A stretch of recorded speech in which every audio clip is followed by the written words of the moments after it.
Okay, we're in part 3 now of our what to bring and how to pack videos for our wilderness hunts. And this segment is going to apply to drop camp hunters only. This is not stuff that our guided hunters are going to need to worry about, because we're going to take care of that for you. And what I'd like to get into is, first I'm going to talk a little bit about food and how to pack it. And then, I'll wrap up with talking about some additional gear items that you guys are going to need to concern yourselves with as drop camp hunters. So right from the get-go on food, again, we want to bring what we need, but we don't want to bring a bunch of food that we don't need that we're only going to have to pack out. And a great way to work through that, what I like to do when I'm going on my own hunts, and I do this specifically for lunches and really all of my meals, is that I like to pre-portion all of my meals. Where I pre-package everything in Ziploc bags, could be even small snack bags, where I've got my food for each day and all my portions lined out. And you can do that individually or as a group. And it's just going to make things go a lot smoother when you get to camp and you get up in the morning and you're going to take off for your lunches. You can pick one of these, and you're off and running. And that's going to A, make sure that you bring enough food, because you're going to figure in each portion for each person every day. And then we also want you to consider bring an extra day or two's worth of food, even if it's just a few extra backpackers meals, just in case, because if we got really harsh weather and we couldn't get in to get you on schedule, we want you guys to stay comfortable, dry, and warm, and with a full belly, until we can get in there and get you guys out. Another thing about food is your perishable foods. You want to freeze those, and come with those frozen. Key reason is they're going to keep all the perishable foods in your cooler cold for the week. And even in the early archery season, if you set those coolers behind the tent when they're in the shade, if you come in there with some of that food frozen, that stuff is going to keep all week long. And of course, the rifle season, where as cold as it gets at night, you're going to have no problem at all. A couple other suggestions on food. Of course, you guys know what you like to eat. I'm not trying to tell you what to bring, but certainly in the interest of space and weight, considering some dried food for some of your meals can be a big help. Things like oatmeal, jerky for lunches, backpackers meals. The backpackers meals nowadays, there's really some really good ones out there. Certainly willing to give you guys suggestions if you, based if I know your tastes. I can point you in the right direction. Your powdered drink versus liquid drink, whether that's Tang, Gatorade, or some of the other stuff from Mountain Ops I talked about earlier. It's just going to make things easier and make it easier to get stuff packed up and weight-wise, and get it on our mules. Another suggestion I might have last in this area is, if you like tortillas, consider tortillas versus bread. Bread's kind of a pain in the neck to pack because it squishes, and tortillas, you can make a sandwich on a tortilla and roll it up and put it in your pack and nothing's going to happen to it. Even peanut butter and jelly is good on a tortilla, at least in my opinion. So those are some ideas on your food.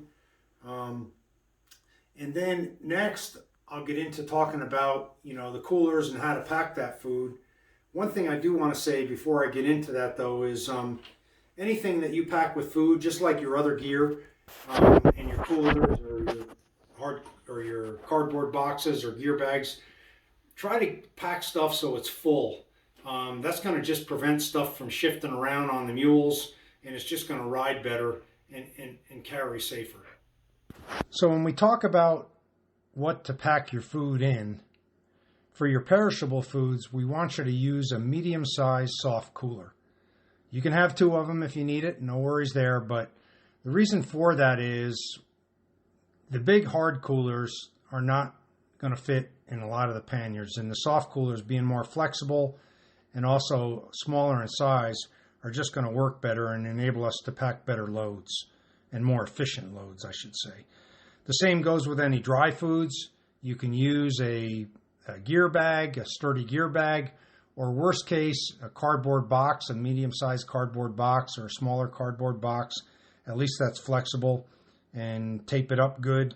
That will work well too. And then last but not least, any of your breakable items or fragile items like eggs, that kind of stuff, you really want to make sure that you pack that stuff in the middle and have soft stuff packed all around it. The last thing besides your food you guys are going to need to bring, of course, is don't forget some of the other needs that you're going to have, like paper towels, toilet paper, sanitary hand wipes, some plastic bags, a couple different sizes for your lunches, cooking spray, things like aluminum foil. And you don't need a whole roll probably. You probably can just tear off and bring what you need. That's going to eliminate some more weight and space.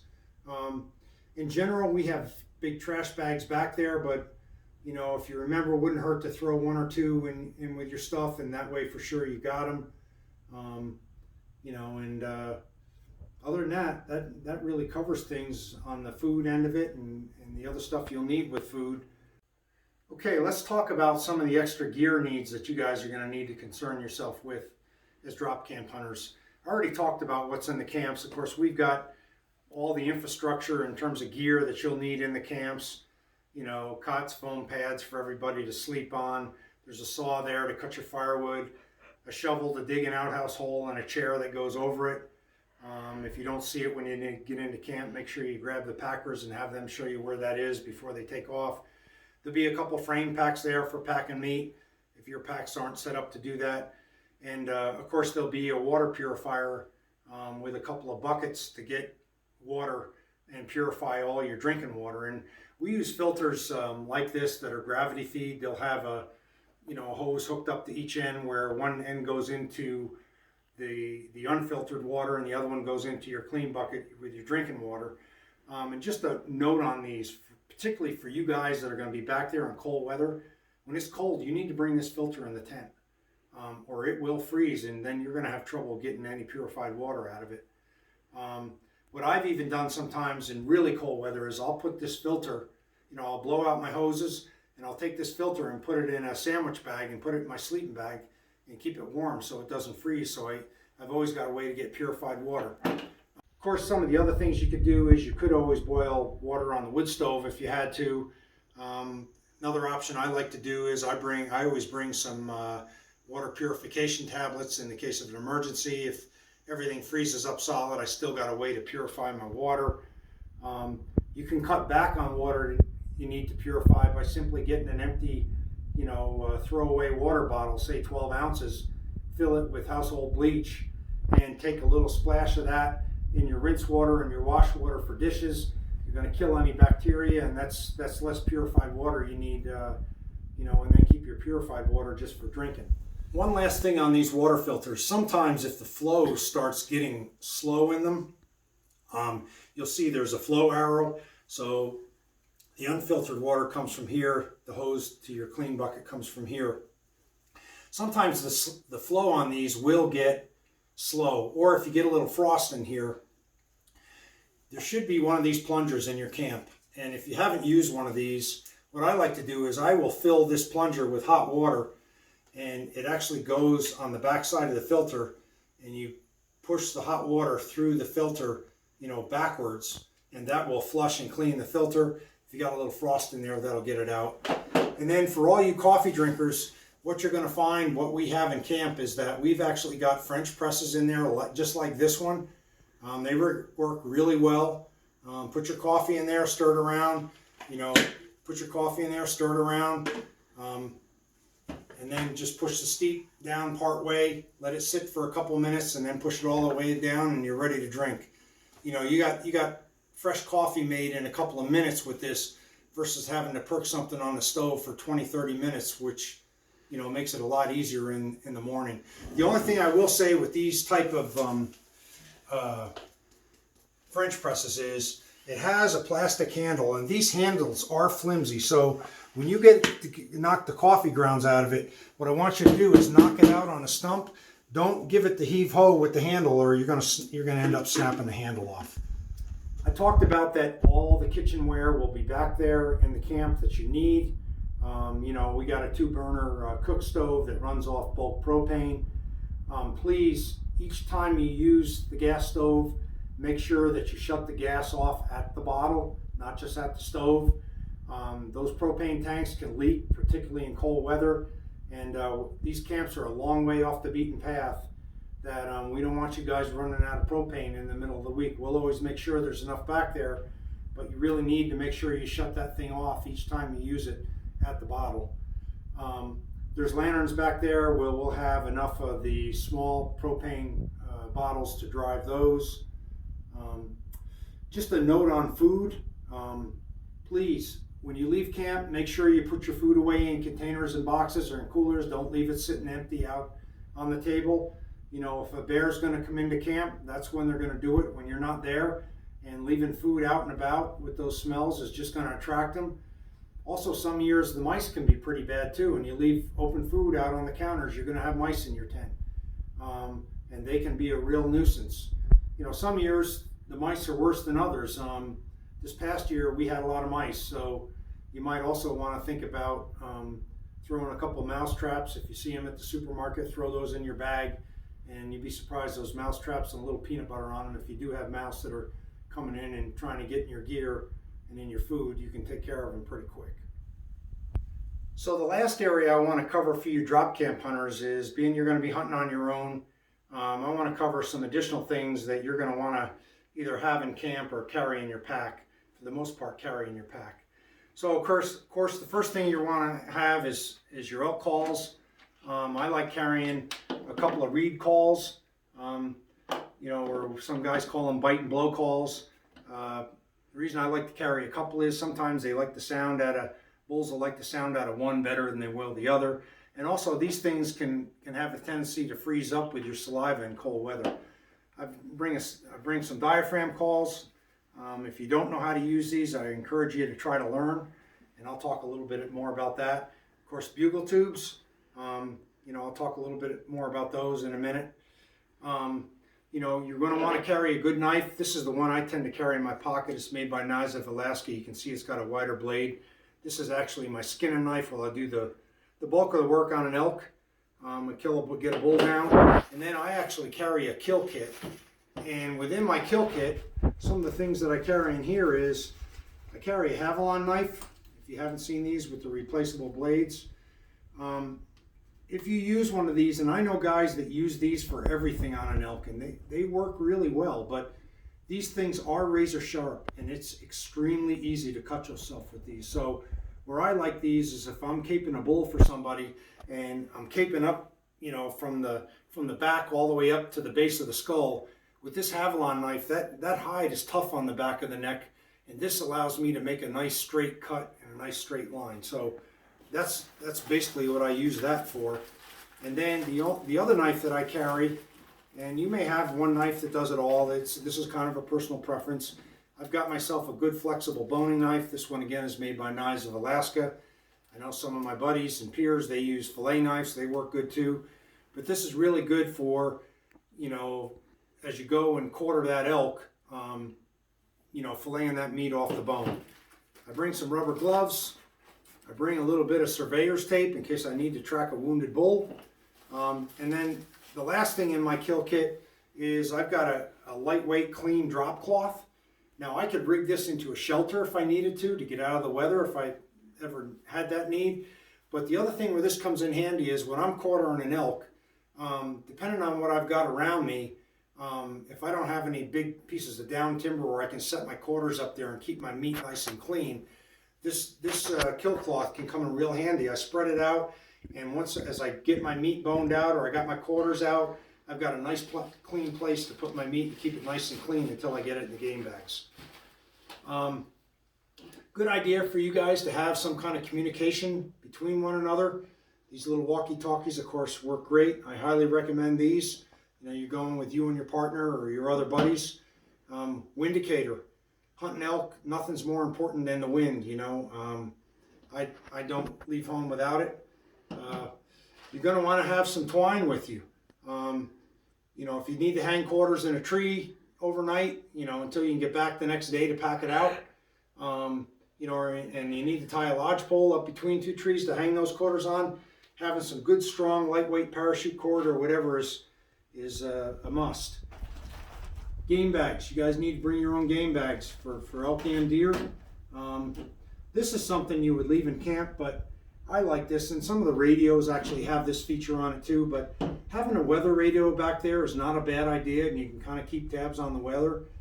It can help you formulate your hunt plans too. I mean, elk won't move much during the heart of a nasty storm, but as soon as it breaks, you want to be in the woods. I tend to carry a little saw with me. This saw, I can cut wood with this, or I can cut bone. It's actually called the Dandy saw. I believe it's a 12-inch blade, and there's lots of different saws out there, but I like carrying a little saw with me. It comes in handy. You know, if I got a bull where maybe somebody wants the skull cap with the horns, but not a European mount, I'm gonna use that to cut the horns out. It works pretty good, or to cut a lodge pole. And then, last but not least, on the extra gear end is a pair of trekking poles is definitely worth your while. You know, you get to packing heavy loads in steep terrain or slippery terrain with snow. You know, having a set of trekking poles, you know, I'm not going to take these all the way out, but you can kind of see these are expandable. I use these things a lot when I need to pack heavy loads. So, you know, it takes the strain off your knees and helps keep you safe. So with that, that kind of covers the gear end of things. A few other things I just mentioned here to wrap this up is that there's a lot of great GPS apps now that you can use on your phone. If you use one, like OnX is the one we tend to use, but there's others as well. Backcountry Navigator, there's one called Basecamp. They're all good, but don't wait till you come out here to learn how to use it.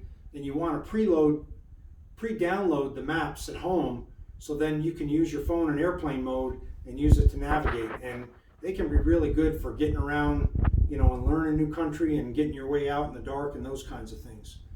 You're going to want to learn how to do the gutless method on elk if you haven't done it before. There's lots of good videos out there on YouTube. Certainly learning how to do that is going to limit the amount of bone that you end up packing on your back. And also, you know, in some cases you may want to bone the whole elk out, you know, if you've got a ways to get it out to where we can get the mules to it, you know, of course putting the clean meat in game bags.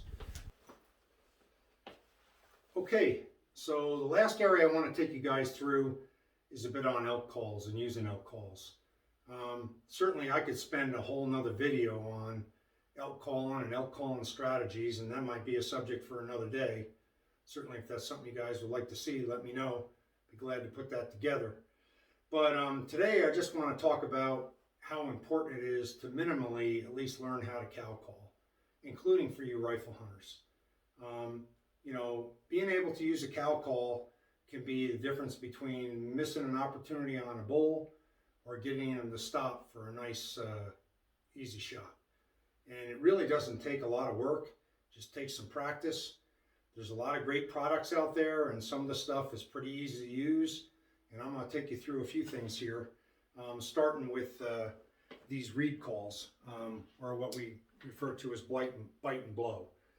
I've got a couple of them here I'll demo for you. These are from Phelps. Really the key thing to these is learning the sweet spot on them, you know, and the pressure to apply to get the sound out that you want.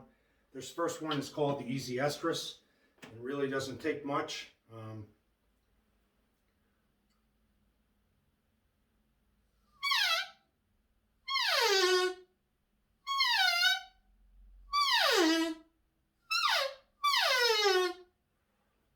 And then I've got another one here from Phelps. This little guy is called the Mini X. I really like this. I can get some calf sounds out of this in addition, of course, to cow sounds. So.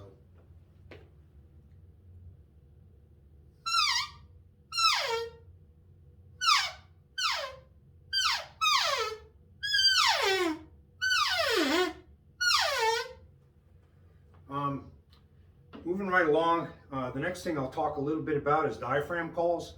There's a lot of good diaphragm calls, you know, out there, but I really like these ones from Phelps for one simple reason. These calls, the manufacturing consistency of these is second to none. So if I use one of these this season, and let's say it's worn out, next year I want to open a new one, I can rest assured 100% that that new call right out of the package is going to sound as good as the one that I've used previously. And I have had issues with other manufacturers with that. So I really encourage you to check these out. They also have quite a comprehensive line of them with stuff for beginners to all the way up to the calls that you would use for some raspy bull sounds. So I'm going to demonstrate a couple of these here in a minute. The last thing I'll talk about is bugle tubes. I got a couple tubes here today which I'll demonstrate as well. Again, from Phelps, this little one is called the Rival. I actually like this call if space is a factor. So like third rifle season, sometimes the bulls will start bugling again when cows come in to heat again. So, and this doesn't take much to fit this in my pack. And then, you know, this bigger Renegade tube is a little bit, you know, it's got a little bit more fuller sound, but you'll see that little one is not bad either. So let's check some of these out. So first I'm going to use this gray diaphragm, this gray amp diaphragm. I'll make some cow calls and then a bugle with this smaller Rival tube.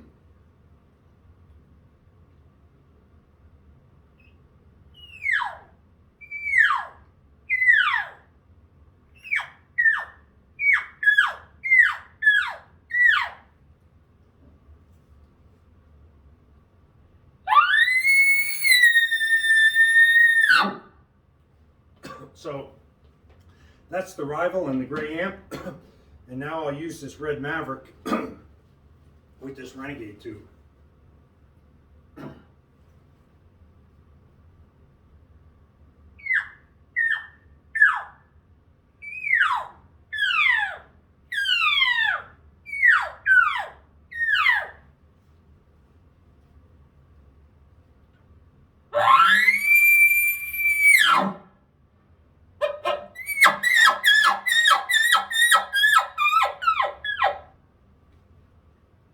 So that's the Renegade and the Maverick.